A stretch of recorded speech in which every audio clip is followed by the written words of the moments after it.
মাসটা হচ্ছে নভেম্বর মাস।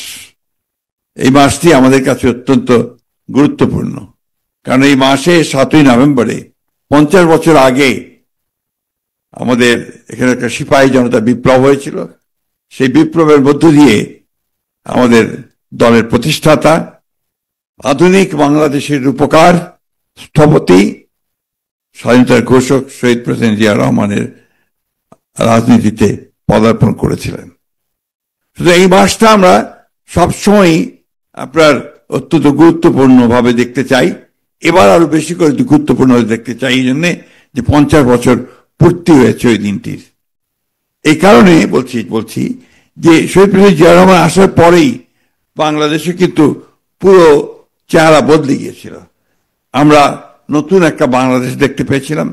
আজকে যে সংস্কারের কথা বলা হচ্ছে, সেই সংস্কারের শুরুটা কিন্তু শহীদ প্রেসিডেন্ট জিয়া রহমানের হাত দিয়েই। তিনি একদলীয় শাসন ব্যবস্থা বাকশাল থেকে বহুদলীয় সমাজশাসন ব্যবস্থায় গিয়েছিলেন, গণতান্ত্রিক একটা ব্যবস্থায় গিয়েছিলেন। তিনি গণমাধ্যমের পূর্ণ স্বাধীনতা দিয়েছিলেন, স্বাধীনতার পূর্ণ বিচার বিভাগে পূর্ণ স্বাধীনতা দিয়েছিলেন, অর্থাৎ একটা পূর্ণ গণতান্ত্রিক ব্যবস্থায় গিয়েছিলেন। তার সময় কিন্তু আমাদের অর্থনৈতিক ক্ষেত্রেও সম্পূর্ণ নতুন সংস্কার নিয়ে নতুন কাজ শুরু হয়। একটা বদ্ধ অর্থনীতি থেকে আমরা একটা উন্মুক্ত অর্থনীতিতে, একটা ফ্রি মার্কেট ইকোনমিতে গিয়ে উপস্থিত হয়েছিলাম তার নেতৃত্বেই। বাংলাদেশ মাত্র 3.5 বছরের মধ্যে অনেক দূর এগিয়ে গিয়েছিল। দেশনেত্রী Begum Khaleda Zia presidential form of government থেকে পার্লামেন্টারি ফর্ম অফ গভর্নমেন্টে নিয়ে এসেছিলেন। এই বিষয়গুলো আমাদের বলা দরকার এই জন্যে যে আজকে একটা অত্যন্ত পরিকল্পিত প্রচারণা চলছে যে বিএনপি সংস্কার চায় না, বিএনপি সংস্কারের বিরোধী। বিএনপি হচ্ছে সেই দল যে দল সবচেয়ে আগে সংস্কারের কথা বলেছে, কাজ শুরু করেছে এবং আধুনিক বাংলাদেশ গড়ার ক্ষেত্রে অগ্রণী ভূমিকা পালন করেছে। আমি ধন্যবাদ জানাতে চাই আজকে আমাদের মিল্লাত সাহেবকে এবং তার আমাদের সহকারী সাহেব খানকে, যে তারা এই নতুন যে গেটওয়ে, আপনার ডিজিটাল গেটওয়ের ব্যাপারে উদ্যোগ নিয়ে তারা এই কাজটি শুরু করেছেন অনেক আগে, বেশ আগে। তা বেটার লেট দেন নেভার, শেষ পর্যন্ত এটা আপনার চেহারা দেখতে পেল, সেই জন্য আমি আন্তরিকভাবে তাদেরকে অভিনন্দন জানাই।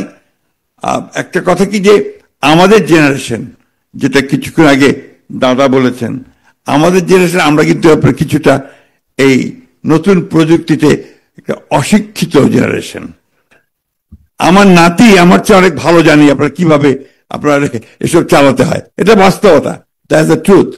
এটা আমার বিশ্বাস আমাদের যারা আপনারা একেবারে নতুন প্রজন্ম যারা আসছেন তারা এই ব্যাপার থেকে আরো অনেক আন্তরিকভাবে নেবেন এবং তারা এটাকে অনেক বেশি করে মানুষের কাছে, আমাদের জনগণের কাছে ছড়িয়ে দেন।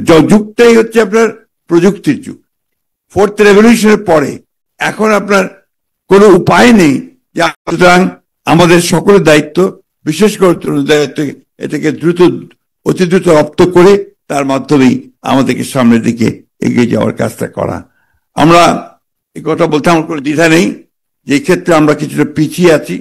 আমি অনুরোধ করবো আমার দলের সর্বক্ষেত্রে নেতৃবর্গকে যে আপনারা নিজেরা উদ্যোগ নিয়ে ডিজিটালি যেন আমরা আর সামনের দিকে এই প্রযুক্তি, আইটি প্রযুক্তির ক্ষেত্রে যেন এগিয়ে যেতে পারি, তার জন্য আমরা উদ্যোগ নেব। আমি একটা কথা আমাদের খুব পরিষ্কার করে বলি, কেউ কিছু মনে করবেন না। ধরেন আমাদের ভারপ্রাপ্ত চেয়ারম্যান মহোদয় একটা স্ট্যাটাস দিলেন, উনি টুইটারে সাধারণত বক্তব্যটা দেন। আমরা যারা আছি এই সেটা দেখলাম, আমরা খুব কম সংখ্যক লোক সেটাকে লাইক দেই বা কমেন্ট দিই। এটা খুব জরুরি।